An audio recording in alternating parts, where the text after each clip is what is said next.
So hello everyone, मैं हूं OP और आप लोग देख रहे हैं ओपी स्टडी सेंटर। तो गाइस, आज के वीडियो में हम लोग आप सभी लोग को बताने वाले हैं जो कि आप सभी लोग का आप सभी लोग का 14 मार्च को जो एग्जाम होने वाला है क्लास 6 का, उसका मैथ का जो रियल क्वेश्चन पेपर का आंसर की बताने वाले हैं और हूबहू ऐसे ही सवाल आने वाला है। साथ ही मैं आपको और एक इंपॉर्टेंट बात बताना चाहता हूँ कि आप सभी लोग को पता होगा क्लास 7 में मैंने वीडियो अपलोड किया है, ठीक है, मैथ का। तो उनमें से किसी किसी का आंसर छूट गया है, ठीक, अच्छे से मैंने नहीं दे पाया हूँ, इसलिए मैं अभी बना लिया। तो क्लास यही वाला वीडियो में लास्ट में मैं उसका भी आंसर मैं दे दूंगा, ठीक है। उससे छूट गया था बट कोई ना, अगर बहुत मतलब उसका आंसर मतलब अच्छे से मैंने नहीं दे पाया, इसलिए इस वीडियो में पूरा एक्सप्लेन कर दूंगा 7 का भी आंसर की। और 7 जो 6 का जो क्वेश्चन अपलोड, जो मैं 7 का क्वेश्चन अपलोड कर दूंगा हूबहू वैसे क्वेश्चन रहेगा। बच्चा लोग आप सब 2-3 बार वीडियो को देख लेना और ये वीडियो को भी देख लेना ताकि आप सब लोग अच्छे से एग्जाम दे पाए, ठीक है। क्लास 6 वाले हूबहू ऐसे ही पेपर आपको रहने वाला है। देखिए, 40% तो क्लास 6 का देखने वाले गणित का आपको 50 मार्क का एग्जाम होता है, 2 घंटा 30 मिनट का आपको समय मिलता है, ठीक। चलिए देखते हैं, जनरल स्कूल का है, ठीक।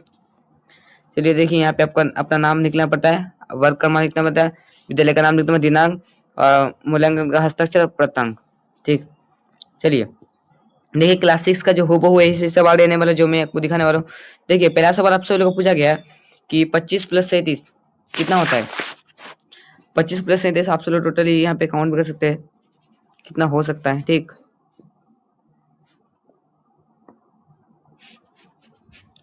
तो 6, तो ऑप्शन 20 करेक्ट, 62, ठीक, बी करेक्ट हो जाएगा आप सब लोग का, ठीक है। फिर देखिए दूसरा नंबर सवाल क्या बोला गया बच्चा लोग कि दूसरा नंबर सवाल 1 किलोग्राम 1 किलोमीटर में कितना मीटर होता है, तो 1000 मीटर होता है मेरे भाई लोग, कितना होता है 1000 मीटर होता है, ठीक। ऑप्शन नंबर सी करेक्ट हो जाएगा, 1000 मीटर आप सब लोग का सही उत्तर, ठीक। फिर देखिए 3 नंबर सवाल क्या पूछा गया, 3 नंबर सवाल पूछा गया कि 8 गुने 7 का क्या होगा, तो 8 गुने 7 कितना होता है, 8 गुने 7 कितना होता है, तो मेरे भाई 56 होते हैं, कितने भाई 56, ऑप्शन में इज करेक्ट हो जाएगा, ठीक।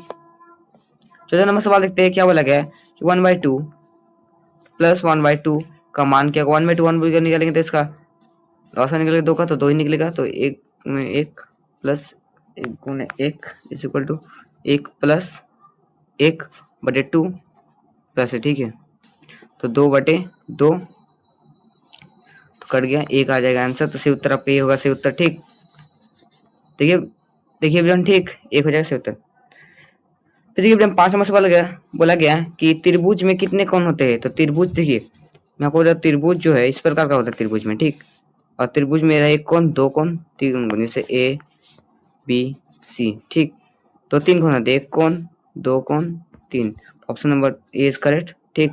चलिए अब खंड भी देखते हैं, लघुत्तर प्रश्न, अति लघुत्तर प्रश्न। देखिए सम संख्या क्या होता है, सम संख्या क्या होता है, चलिए इसका आंसर की देखते हैं। तो ये इसका उत्तर सम संख्या का होता है। सम संख्या का होता है जो संख्या 2 से पूरी तरह विभाजित हो जाती है उसे सम संख्या कहते हैं। उदाहरण के बाद 2 4 6 10, ठीक है। चलिए दूसरा नंबर सवाल देखते हैं। फिर से देखिए सवाल है 7 नंबर का सवाल क्या है कि विषम संख्या क्या होता है, चलिए इसका आंसर की देखते हैं। तो यह आंसर, तो विषम संख्या क्या होता है, जो संख्या 2 से पूरी तरह विभाजित नहीं होती है उसे विषम संख्या कहते हैं। जैसे उदाहरण 1 3 5 7 9। चलिए 8 नंबर सवाल देखते हैं। चलिए 8 नंबर सवाल है परिमाप क्या होता है, चलिए इसके आंसर की देखते हैं। तो देखिए परिमाप क्या होता है, तो किसी आकृति की सभी भुजाएं की कुल लंबाई को परिमाप कहते हैं। जैसे कि देखिए वर्ग है, ठीक, वर्ग का परिमाप निकालने के लिए कहा जाए, ठीक, तो देखिए तो परिमाप किसे कहते हैं, वर्ग की भुजा की कुल लंबाई, तो ये होता है लंबाई, जितना सा उसका लंबाई है सब परिमाप कहते हैं, ठीक, परिमाप। चलिए आगे बढ़ते हैं सब।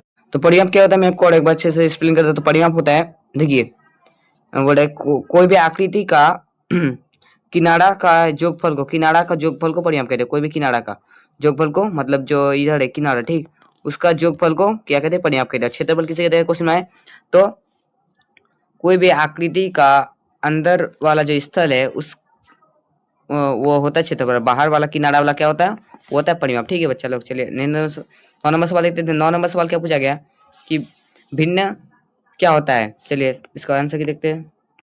देखिए बोला भिन्न क्या होता है, तो जब किसी संख्या को अंश और हर के रूप में लिखा जाता है तो उसे भिन्न जैसे 1/2, जिसे p/q में लिख सकते हैं, p/q में प्राप्त करते हैं जहाँ पे q is not equal to 0, ठीक। ठीक है चलिए 10 नंबर सवाल देखते हैं ये भी देखिए 10 नंबर सवाल क्या पूछा गया है। 10 नंबर सवाल पूछा गया है कि 48 और 12 को भाग दीजिए। 48 और 12 को भाग दीजिए। चलिए इसका आंसर 48 और 12 को भाग देंगे तो देखिए 48 बटे 12 हो गया, 12 के 12, 4 बटम 48, 4 आ गया सही उत्तर। ठीक, फिर देखिए यहाँ पे क्वेश्चन बोला है 11 नंबर कि आयत का परिमाप ज्ञात कीजिए यदि लंबाई और चौड़ाई देखिए। देखिए आयत आयत इस प्रकार होता है। ठीक, देखिए इसका लंबाई क्या दे रखा है, इसकी लंबाई 10 सेंटीमीटर है। ठीक, लंबाई 10 सेंटीमीटर और चौड़ाई जो है 5 सेंटीमीटर दे रखा है। ठीक, तो आयत का ये होता है परिमाप 2l+b फॉर्मूला था। ठीक, 2l+b आता है, उसी प्रकार इसका आंसर की देखते हैं। 2l+b होता है ना। ठीक, चलिए 12+b तो 2 आगे यहाँ पे और परिमाप कितना है 10 प्लस कितना है 10 प्लस यहाँ पे 5 है। ठीक, चलिए तो 2 10 प्लस 5 2 आ गया, यहाँ पे ब्रैकेट में कितना आ गया तो 15 आ गया, 15 आ गया जी। चलिए अब 2 गुने 15 तो 30 आएगा सही उत्तर सेंटीमीटर। ठीक, 30 सेंटीमीटर। ठीक, चलिए